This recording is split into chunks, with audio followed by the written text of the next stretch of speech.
Are you ready? Are you ready for the EES biometrics system that'll be coming into force for all third countries? And since Brexit, let me move along here. Since Brexit, you're stealing the show again, aren't you? Yeah, since Brexit, that's what the United Kingdom is. It's a group of countries that happen to be classed as third countries.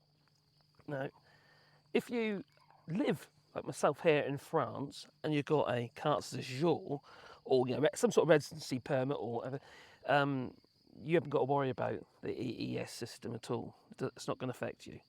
You'll just be going through the priority lanes, you see. Yes.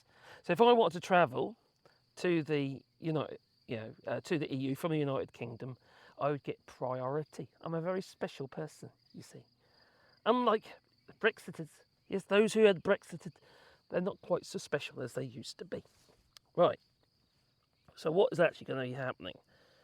Well, you're going to be having a full frontal. Just your face, don't worry. And your fingerprints, taken, and they'll be held on file for I think it's 3 years. They can hold on file, and then they've got to go through the whole thing again. Now, where this is going to be an absolute nightmare is going to be at port, and especially this year. And the reason for that is the application that they'll be using to manage the system is not going to be fully operational until next year, so in 2025, along with the ETIAS system, which apparently is coming into force in 2025. Now, some countries aren't actually ready yet, even for the EES system, such as Portugal. There's a possibility that Portugal could be temporarily removed from the whole Schengen area. And you remember people like Jacob Rees-Mogg and people like that telling us all that, maybe we'll all be going to Portugal. They'll welcome us, you see, in Portugal. Yeah, not if they don't do Schengen. Because you might think, we're no longer in the EU. But the 90 and 180-day Schengen, it's not really a visa, but it's negotiated within the Trade and Cooperation Agreement, you see. If you're outside of Schengen, you're outside of that Trade and Cooperation Agreement. So you won't be able to travel without a visa, possibly. I'm sure they'll sort it out. All right? I'm sure that something has to be done, but they haven't actually got all the infrastructure in place yet. Now, Eurostar, for instance, has already installed, about a month ago, they installed all the kiosks, the extra kiosks required to do all the biometrics. Imagine the cost of all this. So basically what will happen is if you go via the Eurostar, you'll be having your photos and fingerprints taken, and let's say be kept on file. But why are they doing this? Well, they're doing it pretty much because of Brexit. That's kind of what triggered the whole EES system. I know you say, but all third countries and stuff like that. No, what it is, you see, is that a large proportion of those travelling to the EU are from the UK. We are a massive tourist group going to the EU. Spain, for instance, we are the biggest group of people travelling to Spain. In more ways than one. That way. So it's triggered this, because of the 90 and 180 days. Now, in some ways, it could speed things up. When it's fully operational, it will speed up the process of travelling to the EU. It will speed up because it'll be all digitised and what have you. But it also means that the gendarmes, say for instance France, for instance, will be able to find out whether or not you are an overstay if they stop you on the side of the road. Check your tyre pressures or something like that. They'll be able to know, they'll be able to find out from the database. Yeah, excuse me. And I've been eating onions, French onions, lovely. So that is a bit of an issue for those who want to carry on living here in France or Spain or wherever without any documentation, because they are still here. Now, there's people here who have bought properties who haven't even got their carte séjour yet. They haven't got a right to stay here, so they should be under the 90 and 180 days, but they're just not going anywhere. I actually know of one person, or one couple who's actually doing that at the moment. I thought, crikey, it's a dangerous game. A long-term overstayer. I tell you what, they'll end up getting rectally probed or something, something like that. You know how it goes. So that is an issue. That is obviously going to be an issue for many people, and the delays is obviously going to be they're going to stack up. So you'll get this accumulative delay at places like Dover. Coming to Dover, they haven't got the facilities down there yet. No, they don't actually. How are they going to do it at Dover? They ain't got room. Doug Bannister's already said on numerous occasions that there is no room, and he's this like the boss of Dover Port. And he has said on numerous occasions that there isn't a room, and you can't have people getting out of their cars because it's dangerous. Understandably so. You can imagine families and what have you, kids and all having to have these biometrics done. Yeah, I think I'm pretty certain it's the kids as well who's got to have it done. So, it's a massive issue, and that's the way they'll be able to track us. Well, not me, because I've got a carte séjour, but I wouldn't have to do this at all, you see. Because anyone with a carte séjour in France or the other EU member state equivalent residency permit or right to stay, you won't need to do that. So that's, for me, it doesn't really affect me. Where it does affect me, it's going to cause problems for my family, and it might discourage them visiting.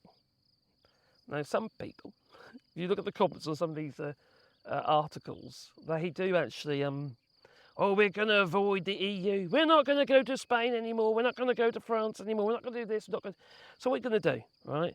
You're going to travel to places further afield that happen to be outside of the Schengen, because not necessarily in Europe either, such as the United States. Well, they've got their ESTA system in the United States. So you're going to have to deal with that, which is basically the United States equivalence of the ETIS system is becoming enforced next year. So you just not go on holiday abroad. Travelling to the United States, Canada, or any of these other large, tourist destinations, I suppose, it's expensive. People going to these package holidays in Spain because it was cheap. So all these people, all these Brits who put that cross in the wrong box that they did, who voted for this mess, because that's what it is, an absolute mess. There's no benefits to Brexit. All these people who did that have basically shot themselves in the foot, because many of those people cannot afford to go on to these more distant holidays. It's just not possible for many people. Understandably so, And it's becoming harder and harder and harder. Obviously, we're being squeezed, aren't we? Cost of living crisis and this, that and the other. Everything's more expensive now. We've had inflation, pushed everything up. And although inflation's come down a little bit, considerably actually, inflation's come down, it's we're not going to feel it in our pockets unless it was in the minus. So everything's going to stay high. So everything's going to be more expensive, and then it's going to stay more expensive. So there's not a lot we can do about that, is there? No.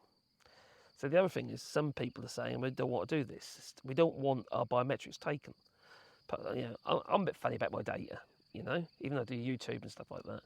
But they're going to be collecting and storing your data, not just any data, your fingerprints and your facial recognition and stuff, or whatever it is, full frontals and stuff, So it is an issue. It is an issue for people who are not happy about it, uncomfortable about the whole idea. And what they're going to do, not going to travel? We're talking about 30 countries you can't travel to unless you do the Schengen. Within Schengen, unless you do the EES system. Yeah? So, but it has been delayed several times. First it was in 2022, it was going to be coming in play, and then it got delayed to 2023, and now we're looking at an autumn launch, which looks like it's going ahead so far. And even though they're saying they're not ready, it's a big deal, because all these systems are going to be put into place, haven't they? All these kiosks and that, with all this equipment. Somebody's got the contract for that. I want to have, they're making a bit of dough, aren't they? So it is quite a large undertaking, and especially for the smaller countries within the EU, maybe they don't actually have so many funds to do that sort of thing. But it's all because of Brexit. No wonder they hate us. What we've done is leaving the EU. We've caused a huge amount of issues, haven't we? Massive amount of issues. And it's not great, is it? Look on the bright side, the UK is looking at increasing the motorway speeds to 100 miles per hour. And gets kids driving buses. God's sake. Gets from bad to worse. Yeah. Oh well. Anyway, tell me what you think on that. Do you think it's a good idea regarding the EES system, or Do you think it's just going to fall flat on its face and fail? I can see why they're doing it. It's going to remove the need for passport stamping. You know, you're not going to have a whopping great passport, because that'll be funny if you travel the EU. Like, you're going to have to get the extra thick passport, aren't you? It won't take long to fill that up if we had to stamp it every time. So in that way, it's good. You know, but there again, we wouldn't have to do that if we weren't, well, outside of the EU.